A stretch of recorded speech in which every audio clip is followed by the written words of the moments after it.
가정사에 있어서 생명 존중의 규정에 대해서 말씀을 나누도록 하겠습니다. 옛말에도 가화 만사성, 집안이 화목해야 모든 일이 잘 된다.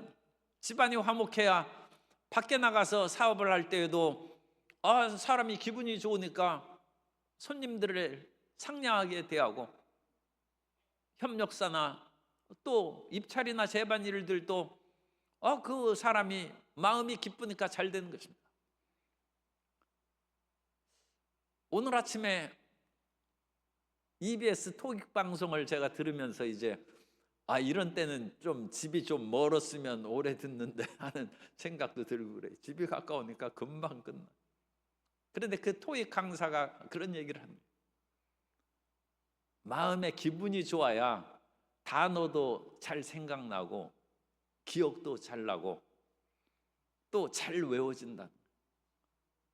그래서 여러분, 기분 좋게 사시라고. 그래야 영어 실력이 늘어난다는 그 말을 하더라고. 사람이 무조건 그냥 영어 단어를 외워가지고 외워지는 게 아니라 마음에 근심이 사라지고 걱정이 사라지고 기분이 좋아야 단어도 외워진다. 가화만사성이죠. 집안이 평안하고 행복해야 사업도 잘 되고 시험도 합격하고 모든 일이 잘 되는 것입니다. 오늘은 집안일을 잘 되게 하는 것 중에서 세 가지 우리가 말씀을 살펴보는데, 하나는 전쟁 포로의 여인을 아내로 맞이하는 문제, 두 번째는 장자를 세우는 문제.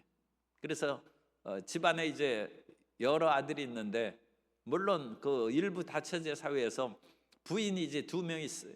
그 가운데 누구를 장자로 세우느냐. 또 세 번째는 집안에 불순종하는 패역한 아들이 있어요. 이미 장성해서 늙은 부모가 감당할 수 없어요. 그럴 때 그 자식을 어떻게 하느냐. 이게 가화만사성의 문제입니다. 그래서 우리가 집안이 사랑의 공동체, 집안만큼 사랑의 부부와 사랑의 부모와 자녀 관계가 있는 곳이 어디 있겠습니까? 그런데 이 집안에도 무엇을 가져야 되냐? 법과 질서가 있어요. 집안이라고 해서 제 맘대로 해서는 안 되고 법과 질서가 있어야 되고, 그리고 집안에도 권위가 있어야 됩니다. 세상에서 권위에 시달려가지고 집안에서는 마음대로 행한다. 그러면 집안 콩가루 집안 된다. 집안에도 권위가 있다. 그래서 이 법과 질서, 권위에 대해서 우리가 말씀을 살펴볼 것인데, 이 세 가지 조항 가운데 그 구체적인 사례가, 첫 번째, 전쟁 포로에서 어떤 그 포로 여인을 봤는데, 내가 나가서 적군과 싸울 때 내 하나님 야훼께서 그들을 내 손에 넘기심으로 내가 그들을 사로잡은 후에 내가 만일 그 포로 중에 아리따운 여자를 보고 그에게 연연하여 사랑하는 마음이 생겨서 아내로 삼고자 하거든, 세상에 옛말에도 그 아리따운 여자는 마음을 흔든다고 했어요. 그리고 하나님이 지으신 걸 어떻게 하겠어요? 그런데 그와 같은 일이 생긴 것이 문제가 아니라 아무 마음도 안 일어나는 것이 오히려 큰 문제일 수도 있어요. 그건 마음에 뭔가 병이 생깁니다. 그런데 자기가 아리따운 여인을 보고 자기 마음에 사랑하는 마음이 생겨서 그 사람을 취하고자 할 때에도 법질서를 지키라. 이 사람은 항거할 수 없는 포로예요. 그러니까 우리가 영화나 그런 드라마를 보면 전쟁 포로의 상황에서는 상당히 끔찍한 일들이 많습니다. 수많은 그런 폭행, 성폭행이라든지 또 잔인하게 죽이는 그런 일들이 전쟁이라는 이름 가운데 그냥 다 묻혀져 버린다. 그런데 하나님을 믿는 사람은 전쟁의 포로로 붙잡은 여인이라 할지라도 제대로 질서와 법을 지켜서 아내답게 그 사람을 맞아들이라. 그래야 사람이 자기 마음의 그런 정욕으로서는 정욕은 그것이 해소되면 사라져버리죠. 사람이 아무리 배고파가지고 죽을 지경이 되어서 내가 목숨이라도 바칠 테니까 밥 한 그릇만 달라 할지라도 밥 먹고 나면 생각이 달라지는 거예요. 인생이 그런 것입니다. 그러므로 인간의 정욕에 그와 같이 자기 마음을 뺏겼을 때는 그것을 인하여 무엇이라도 할 수 있을 것 같지만 그것이 해소되고 나면 미워지는 거예요. 암논이 다말을 향하여 상사병에 걸렸는데 다말을 억지로 취한 후에 그를 미워서 내쫓고 결국 그로 말미암아 다말이 이제 동복 오라버니죠. 친오빠인 압살롬에 의해서 암논이 죽는 것입니다. 제대로 아내를 다말을 맞이했다면 암논은 다윗을 이어 왕이 됐을 것입니다. 그런데 자기가 태자라고 해서 함부로 오만을 떨고 건방지게 그런 식으로 행했다가 더군다나 자기 이복 남매 사이에 그런 오만한 짓을 행하니까 결국 그것으로 인하죠. 물론 그것으로 인하여 죽이고 뭐 하는 그런 일은 잘못됐습니다만 이건 성경이 경고하는 거죠. 권력과 힘을 가졌다 할지라도 사람들을 없이 여기고 지 맘대로 하지 말라는 거예요. 그래서 이 전쟁 포로가 무슨 힘이 있어요? 그 여자 죽여도 그뿐이에요. 그런데 이 전쟁 포로의 여인을 마음의 아내로 삼고자 하거든 12절 그를 내 집으로 데려갈 것이요 그는 그 머리를 밀고 손톱을 베고 머리를 미고 손톱을 베고 의복을 다시 입는 것은 새 사람이 되는 것을 상징하는 것입니다. 이거에 대해서 여러 견해가 있습니다. 그러나 가장 많은 지지를 얻는 견해는 이제 내가 과거에 산 삶이 아니라 그것은 끝났다. 사람이 머리를 빡빡 미는 것은 새로운 인생으로 시작하는 것을 의미합니다. 손톱도 다 잘라가지고 손톱을 깎고 그렇게 하는 것은 자기의 모든 피부와 이 모든 것들을 다 버리고 새롭게 손톱이 자라는 것처럼 새롭게 태어나는 거예요. 의복을 갈아입는 것도 새 신분을 얻는 거예요. 그래서 이 사람은 이제 적군의 여인이 아니라 자기 아내로서 이제 똑같은 이스라엘 백성으로 살아가는 새 신분을 얻었다는 것을 상징하는 것입니다. 그런 후에 금방 신방을 차려서 들어가지 말고 그 여인이 부모가 죽었을까 돌아가셨을까 남자들은 대개 다 죽입니다. 그리고 여자들은 노예나 그런 것으로 이제 사로잡아서 자기가 취하거나 참 끔찍한 일인데 여자 아이들은 노예로 팝니다. 우리나라에서도 참 비극적인 일들이 많이 있었는데 그 가운데 임진왜란이라든지 정유재란 때 그 외놈들이 찾아와가지고 우리나라를 그야말로 국토를 유린하고 수많은 여자를 붙잡아다가 서양에 이미 그 일본이 교류가 있었어요. 그런 나라에 다 팔았어요. 일본 우리나라의 많은 여자들이 일본으로 들어가가지고 종살이하는 사람들도 적지 않았지만 그 가운데 자기들이 마음에 드는 사람들은 그렇게 해서 종살이로 살고 나머지는 다 팔았어요. 서양의 그런 많은 사람들에게 팔려 나왔습니다. 그리고 그건 비참하게 노예로 살다가 죽는. 그래서 전쟁 포로에서 여인들의 신세는 아주 비참한 거예요. 그런데 이 사람을 아내로 삼고자 하거든 그런 식으로 대하지 말라는. 그래서 이 사람을 전쟁 포로로 붙잡혀온 여자를 아내로 삼고자 하면 그 사람이 정신을 차릴 수 있도록 한 달 동안 유예 기간을 둬서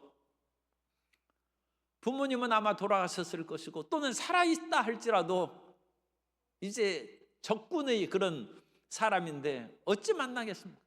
살아있다 할지라도 영원한 이별이 거의 분명한 것이죠. 그러니까 이 딸이 자기의 부모를 위하여 애곡할 수 있도록 시간을 주라. 부모님이 나를 낳으시고 길러주셨지만 나라가 망해서 이제 부모와 자식으로서의 효도도 할 수 없고 일상적인 삶을 살아갈 수가 없게 되었습니다. 이제 부모님과 나의 그 모든 그 관계는 끝이 나고 죽은 것이 되었습니다. 그렇게 애곡한 후에 그 조의를 표하는 것이죠. 그 후에 한 달 후에 내가 그에게로 들어가서 그 후에 신방을 차리라는 거예요. 그의 남편이 되고, 이 성경에 분명히 말씀해요. 그래서 이제 노예 여자를 폭행하는 것이 아니라 너는 남편이 되고 그는 내 아내가 된다. 그래서 비록 포로의 여자라 할지라도 완전 새로운 신분으로 살아가고 그 가정에서 아내로서의 바른 위치를 가질 수 있도록 질서를 지키라.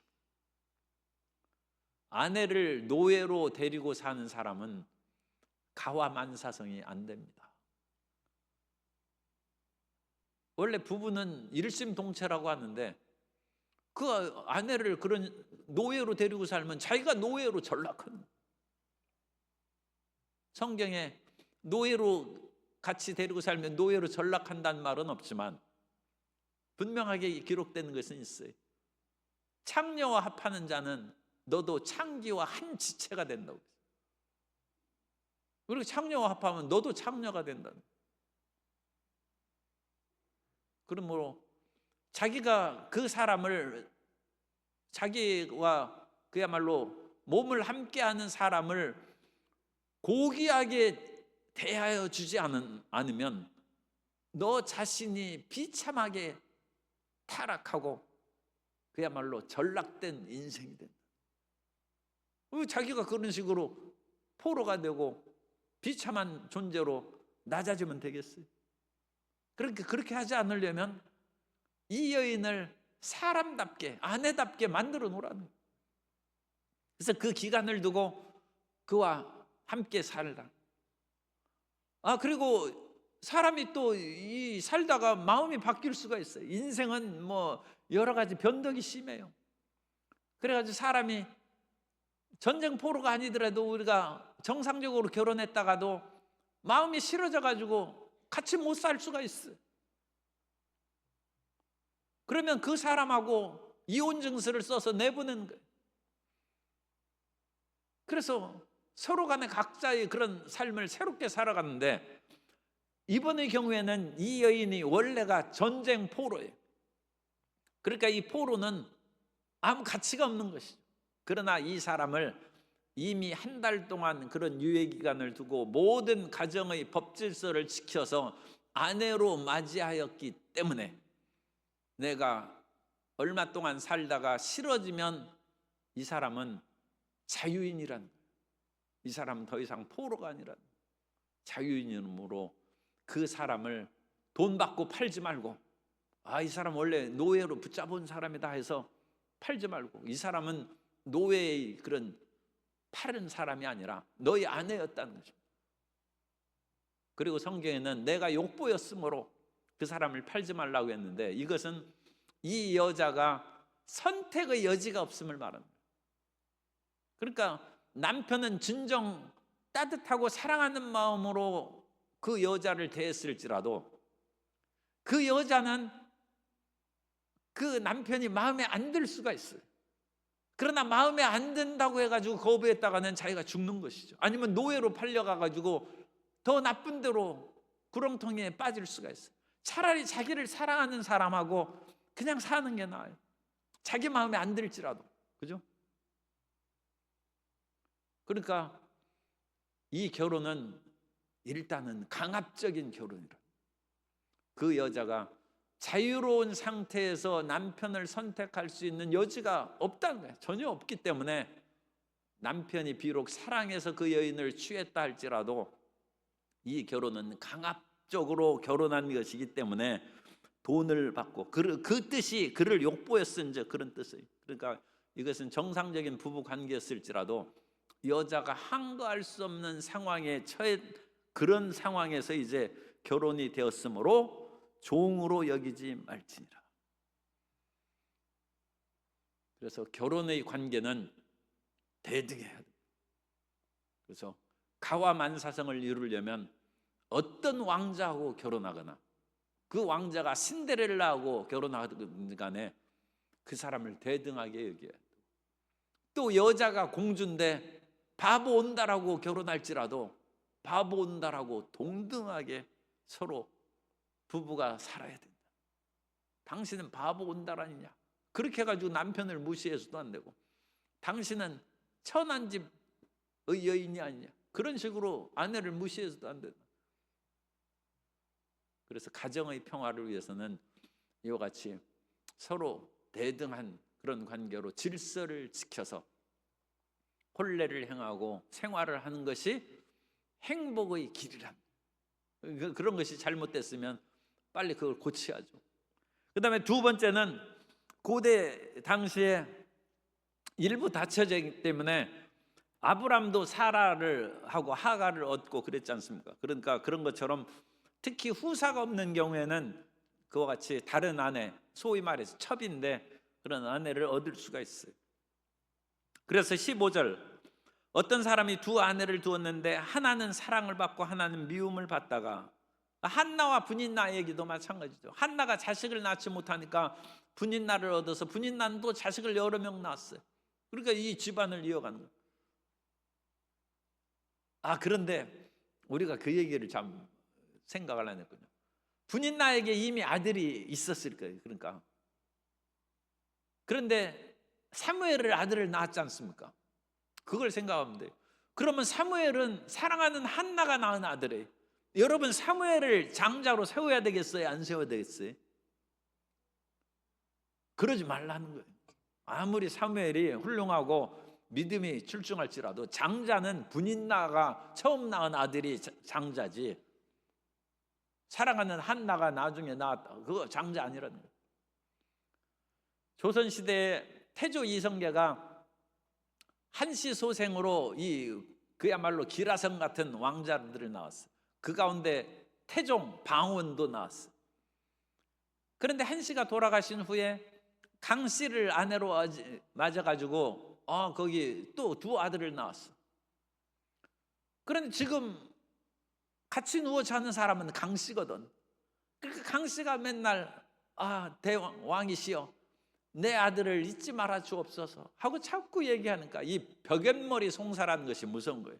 그래서 벽에를 나란히 해가지고 잤는데 자꾸 자기 아들 생각해 달라니까 이성계가 이 성경을 안 읽어가지고 강씨 소생을 태자로 봉했네. 그러니까 태종, 그 당시에는 이제 태종이 아직 나중에 이름 붙여, 이 방원이 분노한 거예요. 아버지가 좀 과격하게 얘기하면 정신이 나갔구나. 강씨의 꾀임에 빠져가지고 그런 어리고 미숙한 아들을, 지금 나라를 처음 건국했는데 나라에 할 일이 얼마나 많은데 그런 어린 아들을 세워가지고 이 고려의 여러 가지 잔존 세력도 있고, 그런데 어떻게 하려고 그러는가. 그래가지고 방원이 그냥 분노해가지고 다 죽여버린 거예요. 그러니까 태조 이성계는 집안의 일을 제대로 못한 거예요. 그래가지고 나라의 위기에 빠질 지경이 되었어요. 그런데 이 방원이 워낙 탁월한 인물이라 조선이 세워진 후에 금방 나라가 망할 수도 있죠. 그런데 그것을 기틀을 세우고, 어쨌든 이 방원은 무서운 사람이죠. 대적이 될 만한 사람은 다 죽인 거예요. 그러니까 심지어 자기 사돈까지 다 죽였어요. 그리고 세종이 등극을 하니까 세종이 보니까 원수가 하나도 없어요. 그래가지고 세종 시절에 그야말로 학문의 전념에서 한글도 창제하고, 맨날 북치고 여기에서 광화문에서 시끄럽고 하는데 언제 공부하겠어요, 그죠? 그런데 그런 세력이 없으니까 한글을 창제하고 여러 것 같은 과학적인 발명품도 발명하고, 또 일심단합하죠. 대적들을 다 죽였으니까 반대될 사람들이 원래 없어요. 그냥 이 싹이 노란 사람은 먼저 다 죽인 거예요. 그러니까 저 북진을 개척해서 나라의 영토도 확장시킨. 그래서 이것이 집안의 질서예요. 집안에 사랑하는 사람의 자식이라 할지라도 장자로 세우지 말고 출생 순서에 의해서 세우라는 거예요. 그리고 이 출생 순서는 사람이 낳고 안 낳고 하는 것이 인간 마음대로 하는 것이 아니죠. 하나님의 뜻대로 출생 순서가 정해지는 것이고, 야곱과 에서가 쌍둥이로 뱃속에 있다가 야곱이 기를 쓰고, 그러니까 뱃속에서도 이 생각이 있는 거예요. 내가 먼저 나가야 되겠다 하는데 하나님의 뜻이 그게 아니니까 야곱이 뒤처져서 나오고 에서가 형이 됩니다. 하나님이 정하셨습니다. 그 하나님이 정하신 출생 순서에 의해서 장자권을 주라. 그럼 장자에게는 어떤 유익이 있느냐? 장자는 아버지 마음에 따라서는 전 재산을 줄 수 있어요. 놀부와 흥부 이야기에 보면 그 아버지가 그렇게 주었는지 그것은 잘 모릅니다만 어쨌든 놀부가 온 재산을 다 차지한 거예요. 흥부는 차지한 재산이라고는 형수한테 얻어맞은 밥풀 몇 개밖에 없어요. 그래가지고 흥부를 쫓아내요. 그래가지고 전 재산을 가질 수가 있고, 그 다음에 일반적이고 정상적인 가정에서는 다른 아들보다 2갑절 2배의 재산을 줍니다. 그러니까 자식이 2명이면 자기의 재산을 몇 개로 나눠야 되겠어요? 자기 재산을 3개로 나눠야 됩니다. 그래가지고 3개로 딱 나눈 후에, 그러니까 떡이 한 덩이가 딱 있으면 아들이 2명이니까 떡을 반쪽으로 자르면 안 되고 떡을 3덩이로 딱 자르는 거예요. 그래서 2덩이는 큰 아들한테 주고 1덩이는 작은 아들한테 주고, 그래서 2대1로 주는 거예요. 그럼 자식이 9명이면 어떡하냐? 9명 있을 때는 10개로 쪼개야 돼요. 10개로. 그래서 10개로 쪼갠 후에 9명의 아들에게 하나씩 주고 큰 아들에게는 2개를 주는 거예요. 그러면 그것도 2대1이죠. 그래서 항상 그 전체를 9명이 있을 때는 10개로 자르고, 11명의 아들이 있으면 12개로 쪼개면 되죠. 12개로 딱 나눈 후에 그렇게 쓰는. 그래서 장자는 다른 아들보다 갑절을 상속받는다. 그래서 원래 큰 아들은 누구예요? 큰 아들, 야곱의 큰 아들은 르우벤인데, 르우벤은 아이에게 잘못을 저질렀어요. 그래서 일부 다처제 사회에서는 이 자식과 첩 간에 그런 불미스러운 일도 생길 수 있어요.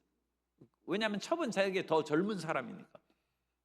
그래서 그런 일이 생김으로써 출생의 장자권을 르우벤이 상실했다는 거예요. 왜? 그건 범죄자이므로, 더군다나 집안에 있어서 그런 큰 범죄를 지었으므로 상실하고 온 가족을 살린 것이 요셉이에요. 그래서 요셉에게는 므낫세와 에브라임 2 아들이 있어서 이 2 아들, 요셉에게 한 몫을 줘야 돼요. 원래 야곱이 자기 재산의 한 몫을, 아들 하나니까. 그런데 에브라임과 므낫세 2 아들에게 한 몫씩 주어서 우리가 가나안 땅을 차지할 때 요셉 땅은 없어요. 왜 요셉 땅이 없습니까? 요셉의 그 한 몫이 아니라 그 2 아들인 므낫세 지파의 땅이 있고 에브라임 지파의 땅으로 2 아들에게 2 몫을 준 거예요. 그러니까 야곱의 그 같은 법적인 큰아들 장자권은 요셉에게 넘어요. 그래서 요셉이 큰아들의 상속을 받은 것이고, 그러나 하나님의 섭리는 영적인 장자권은 유다에게 넘어가서 유다에게서 그리스도가, 그것은 거기에서 실로가 오시기까지 이제 메시아의 그런 역사를 유다가 이제 이어받는 거예요. 유다는 충직스러운 그런 아들로서 그 야곱에게 효도를 하고 그러기 때문에 하나님께서 이제 세우신 것 같아요. 그래서 야곱의 아들에게는 이와 같이 장자권이 막 바뀐 것이 나타나요. 르우벤은 출생에 의한 장자권인데 그건 상실했어요. 요셉은 11번째 아들인데도 불구하고 장자권의 2 몫을 상속을 받았고, 영적인 야곱의 축복, 아브라함의 축복과 이삭과 야곱의 축복과 이어지는 축복은 유다에게는, 그래서 유다로부터 메시아가 출현. 그래서 이 장자권이 이렇게 바뀌니까 이 장자권을 할 때 항상 질서에 의해서, 규칙에 의해서 집안을 해야지, 자기가 사랑하고 편애하는 그런 것을 인하여 막 뒤죽박죽 바꾸면 안 돼.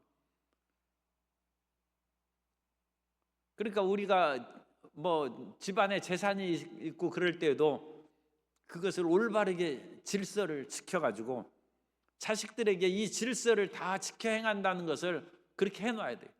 나중에 변심하고 그러면 안 돼. 그래서 딱 그 맞게 그렇게. 그렇지 않으면 온 집안이 잘못하면 자기가 죽은 후에 콩가루 집안이 되고 서로 법정 고소하는 것이 형제들 사이에 다반사예요. 그래서 그런 것들을 우리가 옳게 행해야 된다. 더군다나 고대 세계에서는 우리나라의 큰아들에게 재산을 많이 주는 이유가 어디 있습니까? 옛날에 우리가 제사를 지내기 때문에 제사 드릴 때가 또 돈이 엄청나게 들어요. 왜냐하면 제사 드린다면 일가 친척들이 다 모이니까 옛날에 밥 먹기도 힘든데도 불구하고 제사는 꼭 지내야 되잖아요.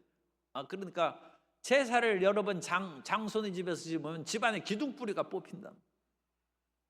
그러니까 이 집안을 이어가는 장손에게 재산을 몰아주는 거예요.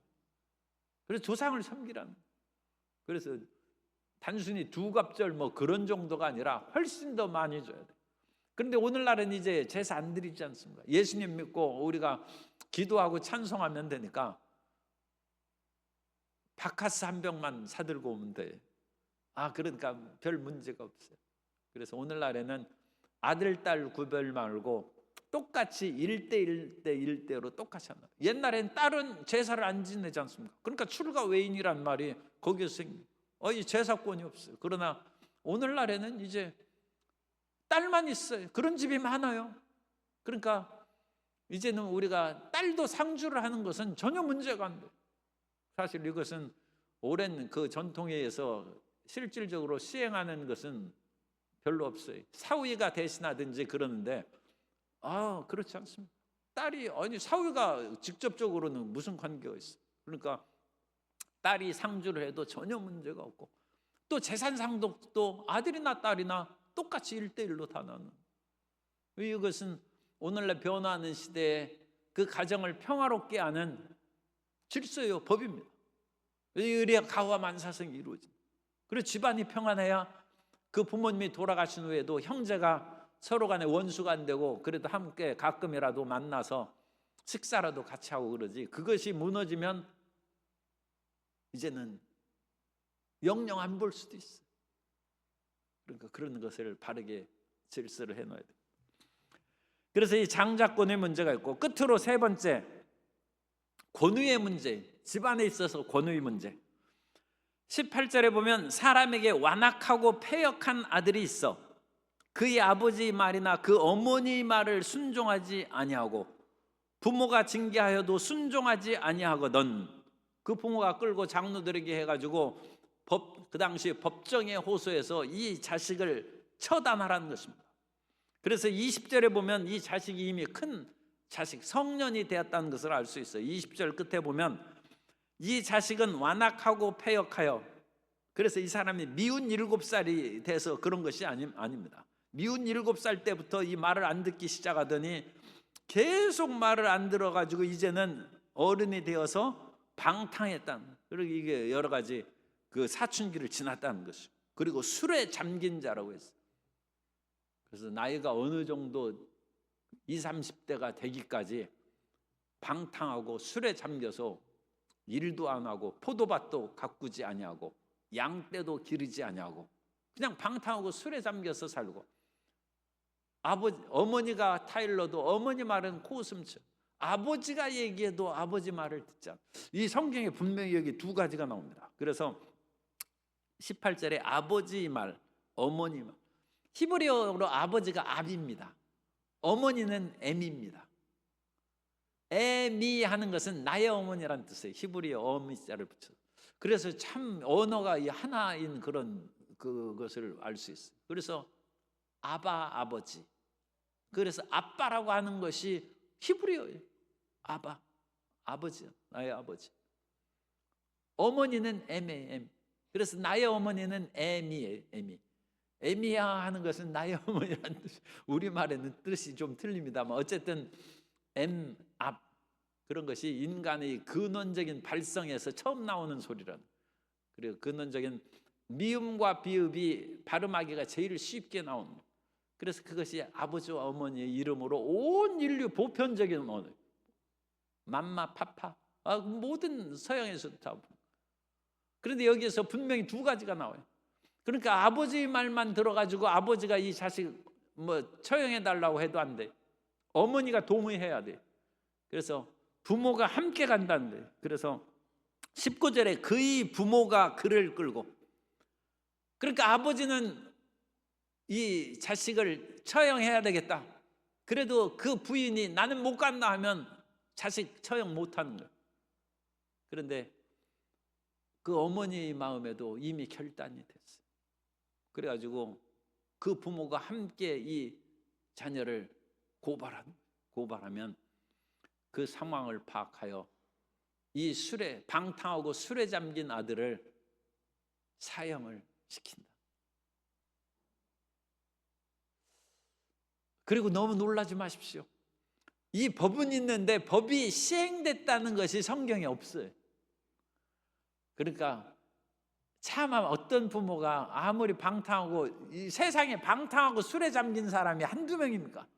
그런데 부모가 그 자식을 죽인 일은 역사상 거의 없다고는, 거의 없고 성경에도 없어요. 그래서 이것은 경고용 법이다. 부모가 죽일 수 있는데 안 죽인다. 그러나 여기에서 분명히 우리가 기억해야 되는 것은 집안을 평화롭게 하기 위해서는 부모가 권위를 잃지 말아야 된다. 그래서 부모의 말을 듣지 않는 자는 죽을 수 있다. 이전에 미국에서 교포가 애 데리고 LA에서 공부를 시키는데 엄마는 영어도 잘 못하니까 슈퍼마켓 가고 그러면 자기가 얘기해서 해야 돼. 그러니까 그 애가 초등학교 다니면서 엄마를 무시하는, 이 말도 못하고 또 이 서양 사람들 물에 이렇게 접하다 보면 비록 어머니라 할지라도 유색인종을 우습게 하는 거예요. 그래가지고 그 엄마가 목사님한테 상담했어요. 그런데 그 목사님은 유대인의 그 교육을 받은 목사님. 그래가지고 성경대로 이 살아가는 것이 마음에, 개신교 목사고 랍비나, 그런데도 불구하고 그분은 제5계명 내 부모를 공경하라는 그것이 뼛속에 새겨있는 그런 목사님한테 잘 만난 거죠. 상담을 했어요. 그러자 그 목사님이 그럼 내가 애 한번 만나보겠다. 그래가지고 애를 붙잡아서 이렇게 얘기하니까 그렇게 어머니를 무시하는 거예요.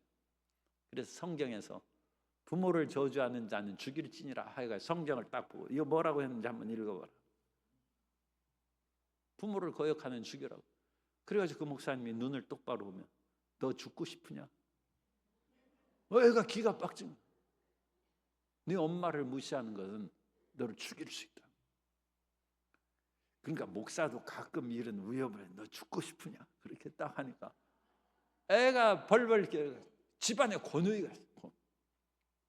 어머니가 권위가 있어요. 어머니는 사랑이다 해가지고 자식을 망나니로 키우는 사람은 나중에 못 고칩니다. 어릴 때부터 권위가 있어요.